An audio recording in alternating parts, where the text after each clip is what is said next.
Mom, it's Christmas now. We just celebrated Christmas Day yesterday, and today is Boxing Day in the UK and Canada. So I would like for you to kind of tell us a little bit about your Christmas traditions that you remember growing up, and maybe a little bit of where they came from, if you know any of that background as well. So, what's your earliest Christmas memory? Um, I don't remember when the Christmas that we lived in Stanton Harcourt. I don't remember Christmas there. The earliest one would be 1948. Nick was a baby, and not Jimmy, Michael ended up getting pneumonia.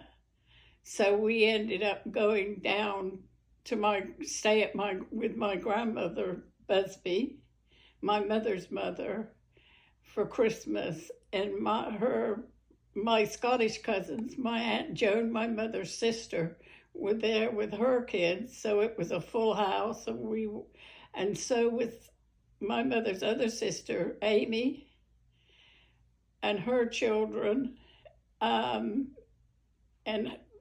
so there was a lot of people in the house for that Christmas, and girls were like three to a bed, top to tail, and on the floor and everything. And my Aunt Joan, and this was a family tradition, they would ring bells telling you that you got to go to sleep because Santa Claus was coming down the Bryce Norton Road. They rang the town bells? No, handbells. Oh, handbells. Okay. Handbells. They had handbells from somewhere, okay. But they'd ring them outside or somewhere where we could hear them, and we'd think that Santa Claus was coming down the road. Oh. So then you'd all was excited, and you go to sleep, and you woke up, and in those days in England, there were no Christmas stockings like they have here. They were literally stockings that belonged to my mother or my aunts. And so the tradition was you always put nuts and an orange and chocolate, a bar of chocolate, which was the only time that you ever had a bar of chocolate to yourself. A bar of chocolate, and then gifts from everybody, but the gift had to fit into a stocking. That's the only gifts you had, were anything that could fit into a stocking. And Christmas actually at that point was the only presents that we had, because my mum couldn't afford any, to give us Christmas for presents for birthday, just Christmas. And so we were there. And so which brothers and sisters were there with you? Mary. And about how old were they? Mary would have been, I would have been 8. So Mary would have been 13.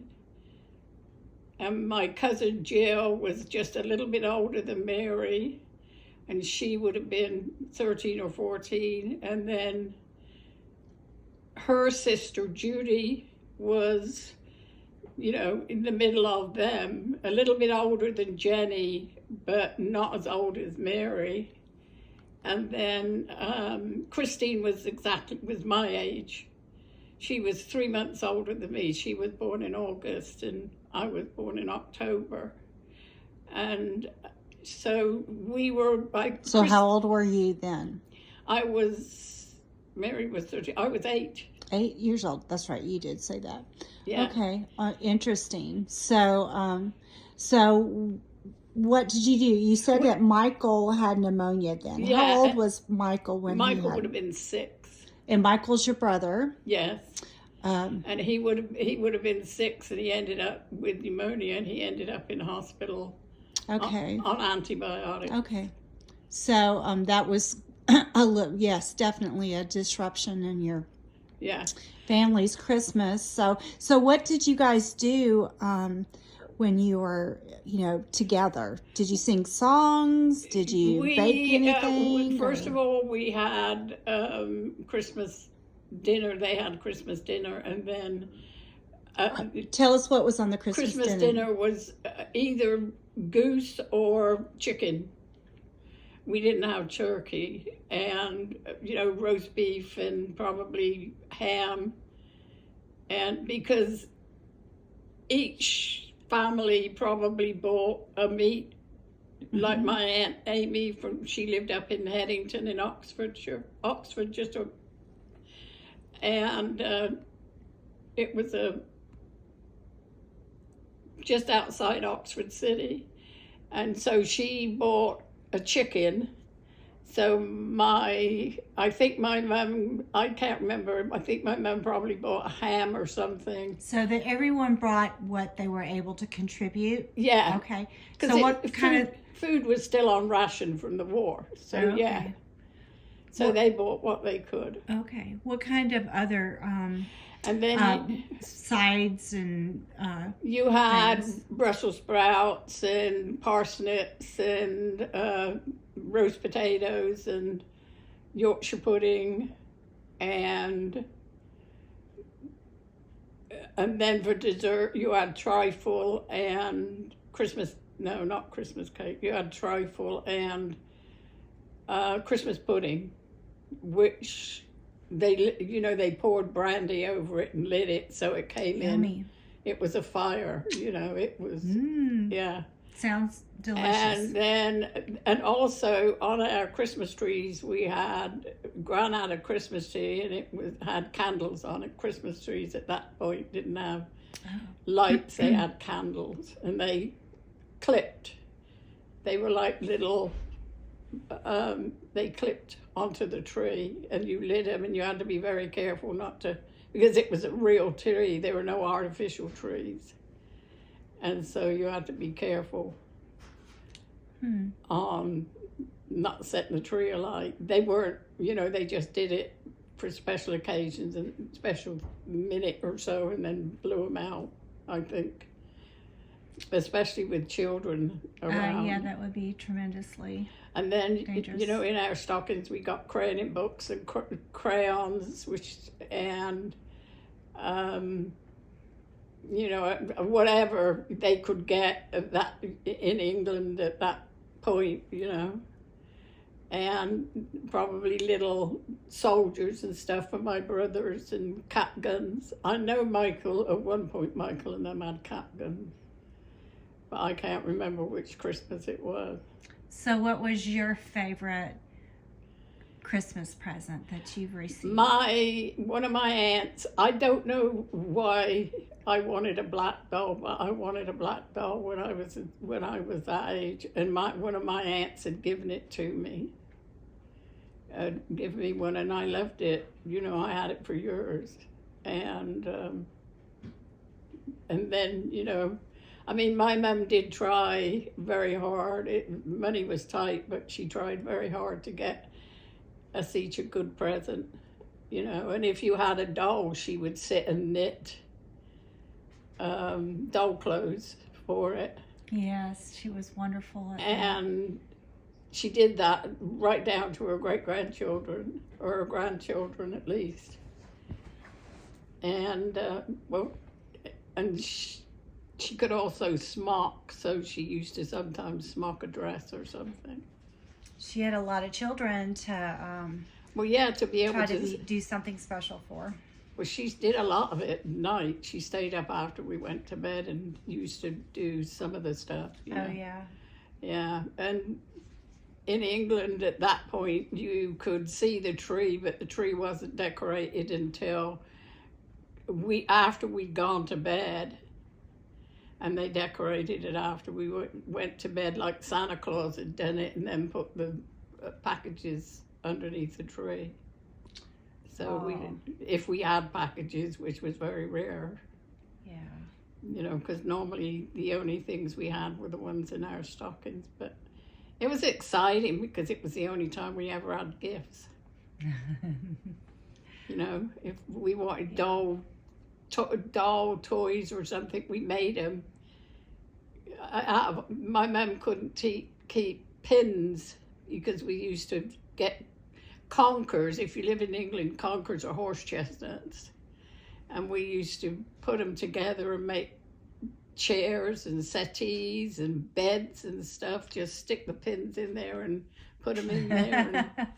And then the chair back would be about 6 pins, and you'd weave the yarn around the back of the thing. And then my dad, if you ever had, you had shoe boxes, but they went because my brothers either used them to make a farm or a garage, or we made a doll bed or a doll house out of them. They didn't buy ready-made furniture. You did a lot, and you dressed your dolls sometimes yourself as well. That's how you learned to knit. Oh, that's cool. Yeah, it was. We didn't have much, but I think we were a lot more self-sufficient in a way. If you couldn't afford to buy it, you tried in some way to make it yourself. So you made your own doll clothes? How young were you when you started doing that? I think I started to knit just like, straight scarf, like knitting, when I was about 5 or 6, 5 probably. But doll clothes, I was 8 when I started making doll clothes. Did you make a doll clothes for your black baby? I guess I did, but probably, yeah. We just, yeah, you did. Dolls, toys had to last. Yeah, definitely. Forever, But one thing that my mother did because we didn't have much, what was yours was yours. And my brothers and sisters, I'm not saying they didn't play with their stuff, but they had to ask you can I crayon in your crayon, color in your book, or that kind of thing. I remember we always had to ask each other if we wanted to do that. Yeah. So what would you give us an example of what you asked for from one of your brothers or sisters? Probably coloring books, or even whatever, especially Jenny, because she was 2 years older than me. So you'd have to, you kind of ask, can I do this? And I think her reasoning was that if we did that, if she taught us to do that, there was less friction and arguing. I'm not saying we didn't argue, we did. And we did over stuff, but it was usually who was doing the washing up, the dishes. The important things. Yeah, because none of us liked doing that. One time my mother, we didn't like doing it, and one time we were arguing over who did the dishes, and she said, while you're arguing, I could have done the dishes.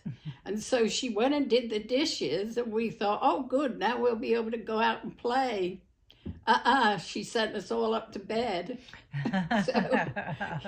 So we didn't argue about the dishes after that, because it was a summer night, and it was a long, it was like a long time. So, but yeah. Cool. So going back to the holiday chat. Now today is Boxing Day. So what does that mean for, kind of explain it? It's Boxing Day. People think Boxing Day is fisticuffs. It's not actually. What it is say that again. I'm sorry. Say what you just said again. Fisticuffs, boxing. Oh, okay. All right. You got to speak American English with me. American English, fighting, Okay. Sparring. Okay. And what you did, it was, now I've lost my train of thought. Boxing Day was not what it was in not medieval times, probably later than that. but servants had to work on Christmas Day for the family that they served. They had to be there Christmas Day, so they had the day after Christmas off, and they were given a box of goods because usually servants were people that came from the community, so they were given Boxing Day off with a box of goodies to take to their family, and they spent that day, Boxing Day, at home. And the people that they worked for then had like cold leftovers. Oh, so that was why it was ended up to be Boxing Day, and I don't know when that started. I'm not sure, but so how did your family celebrate Boxing Day when you were Boxing a kid? Day, usually if I say I'd been with my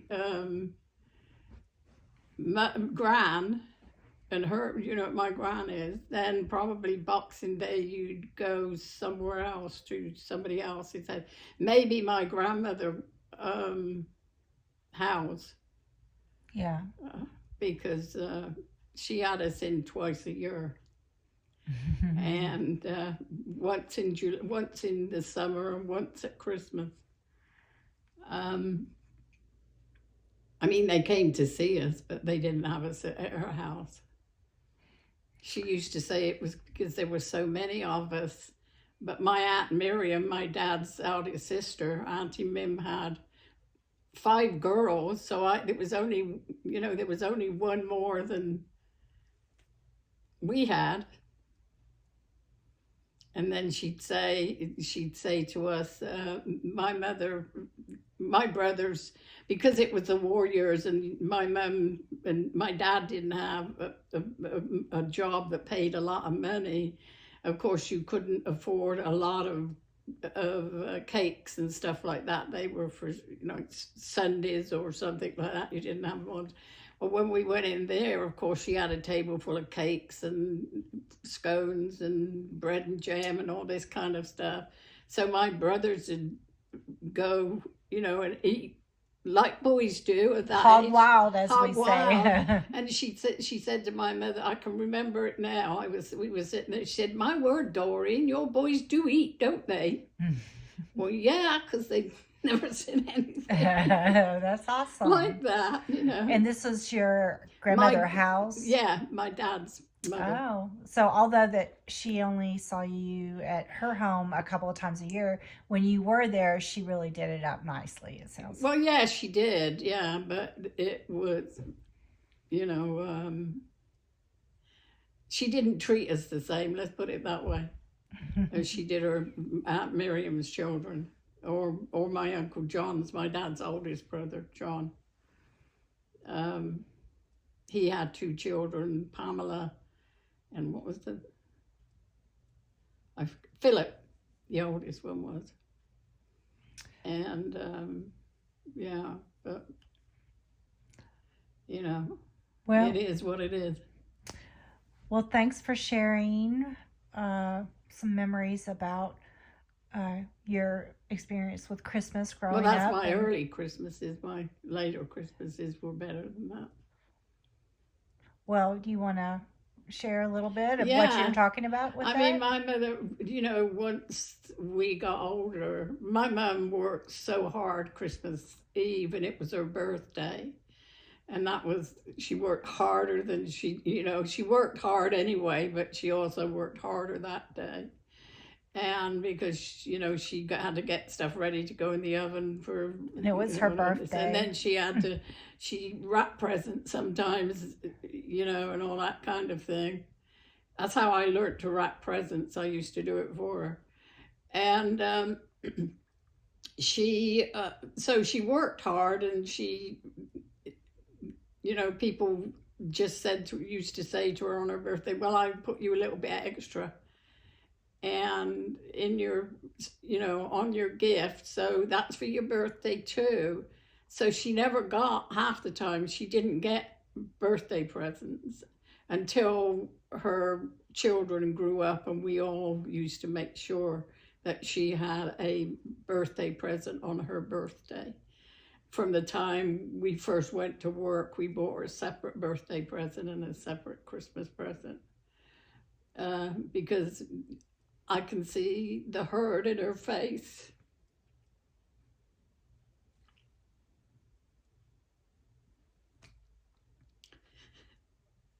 You know, it was hard.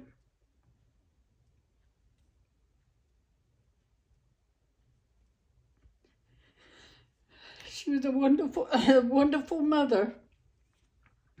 I don't know how she did it, because when she first got married, she was 18, and she had Mary not long after, and, you know,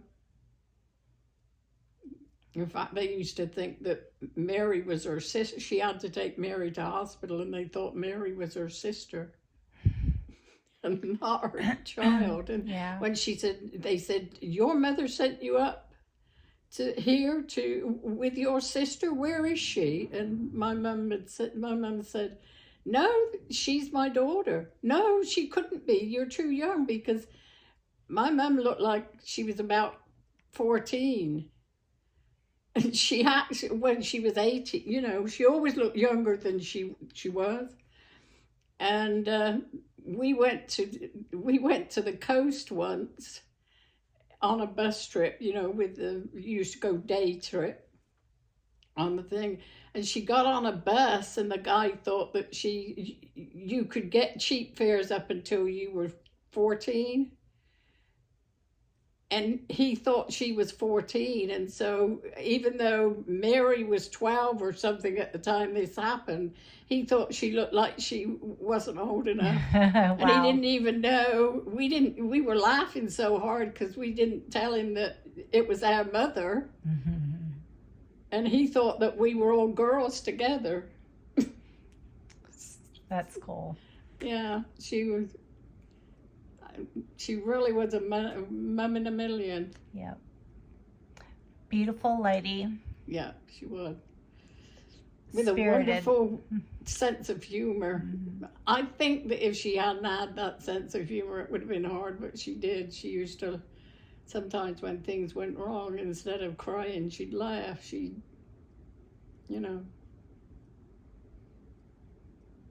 was, and it must have been so difficult sometimes. You know, especially during the Second World War for her. Yeah. I can't imagine. No, I can't either. Well, thanks for sharing, Okay. Mama. So I know other people in the family will appreciate hearing your memories, and it's Yeah. important that we're documenting them. Yeah, I wish they'd done it with my mum. We kept saying we were going to do it, and we didn't, because she had some, I've got some memories of the things she said, but we never did it, and I wish we had. Yeah. Well, thank goodness things are much simpler these days to Yeah. record and keep. Yeah. That's why memories. I cherish your grandmother's Carter story, because to you, it was fascinated me, but I think it's going to fascinate your descendants. Yeah, absolutely. We'll talk about that as well. Yeah. All right, Mama. Okay. Thank you. Bye. Love you. Love you too.